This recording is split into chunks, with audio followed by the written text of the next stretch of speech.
Hey, what's up? This is Harshvardhan from. harshvardhanart.com. Unleash the creative in you. That's right. You can visit my website harshvardhanart.com for some exciting stuffs and to know more about me. It's November and winter is almost here. So from today onwards we are starting a new series which is called Quick Photoshop Tricks. And today's Quick Photoshop Tricks number 1 is how to use hidden fade command in Photoshop to lower the intensity of brush stroke or the clone stamp tool stroke or the patch tool. So let's get started. harshvardhanart.com. Unleash the creative in you.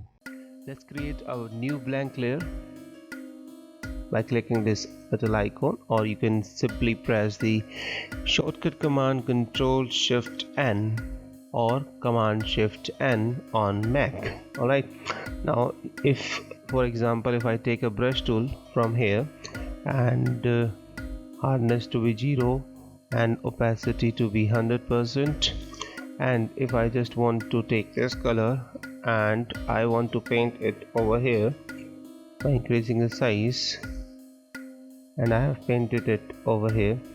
If I want to lower the opacity of this, I can easily do that. Okay, let me choose the another color since it is not clearly visible. Let me take this red color, and if I want to paint it over here, and if I want to lower the opacity, I can do it from here by coming over here, and I can lower the opacity to whatever I want. This is one way, and I can even lower the fill opacity. That will also make it less intensive. But in case you have multiple strokes or you are not working on this stroke, and suppose if you have one more strokes like this, like it's let me put this white over here, and I want to now lower the opacity, and but of only this last stroke of this white, but don't want to lower the opacity of the red stroke which we earlier used. So I cannot do that, because if I lower the opacity, it's gonna lower the opacity of both the strokes, be it red or anything else. So if I want to lower its opacity or the intensity of the last stroke, brush stroke in this case, I can use the shortcut command, that is the Control Shift F or Command Shift F, and it will open this dialog which is of fade. So I can lower the opacity to whatever I want. Like for example, if you can see it clearly, if I want to have this like around 75%, 80%, 30%, I can take it even to 0. Alright, and I can even change the blend mode, layer blend mode from here to anything I want, like screen, soft light, overlay, or the linear dose. So press OK and it will do that.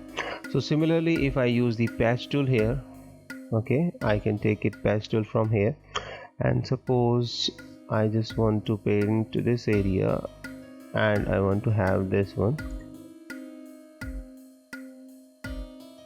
and it's going to take some time depending on the speed of your system. And now you can see that this is not the clear result, and I want to lower its opacity. So again I can use that command Control Shift F, and again it's gonna open this dialog box, and again I can lower the opacity to lower the opacity which I want, or the intensity of this stroke to whichever I want. Okay, so this was the let me see, and now let's take the stamp tool. This is the stamp tool, and opacity is 100%, flow is 100%, and now let me take the sample from here and let me paint it over here. So if I suppose I paint it over here, and I can lower the opacity to whichever I want. I can even change the mode to normal. Right, around here, and press OK.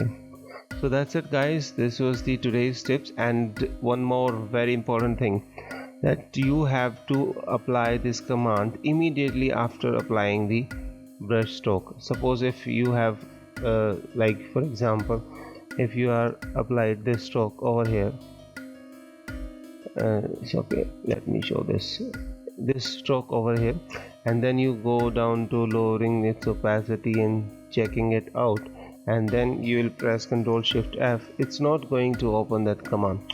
So that command applies immediately after the last brush stroke or the clone stamp stroke or the patch tool has been applied. So be careful with that. I have just discovered that it cannot work if you do something else thereafter, soon thereafter. So okay, so that's it guys. Thanks for watching, and if you like today's episode, please don't forget to hit the like button and please subscribe my channel for more videos. And I would love to hear your thoughts about this tips and tricks, and if you know any other tips and tricks, please do share that in the comment section below, and I will try to do a video on that. And if you want me to do a video on any particular subject in Photoshop, then please leave that in the comment section below. See you in the next episode.